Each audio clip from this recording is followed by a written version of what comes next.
Welcome to Gathering at the Table's Reflection for February. This month we're talking about Lent, since Lent begins this month with Ash Wednesday, and just not to overcomplicate things, Lent is simply the time leading up until Easter, and it's known kind of culturally for a time of giving things up, like caffeine or chocolate, or kind of like having New Year's resolutions, but later in the year. And really, the point of this time is really to turn back toward God in a mindful way.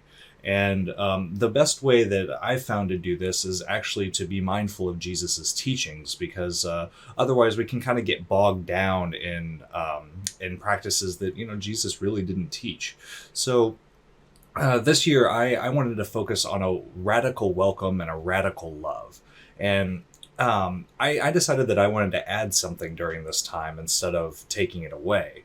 So I'm talking about maybe doing like 5 minutes a day of just mindful stillness, because so often we get so busy doing things both with work and with school and with training, continuing education, and then we end up filling our free time when we're not actually sleeping with being online, playing games, other things. So being just still in a mindful way is a way that I can reorient myself and give that time back to God.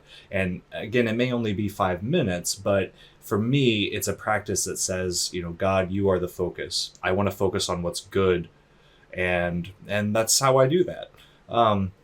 Another option would be building up a couple people per day with meaningful conversations. So often when we meet people we don't know, we keep the conversation at a very surface level. How's the weather? How you doing? What do you do for a living? But saying something that really builds them up and say, hey, I really appreciated your company today. Or, hey, I really appreciate the way that you go out of your way to look after others or to give time to people that need it. Sometimes just being an ear to listen is the most meaningful way that we can reflect our faith in the moment.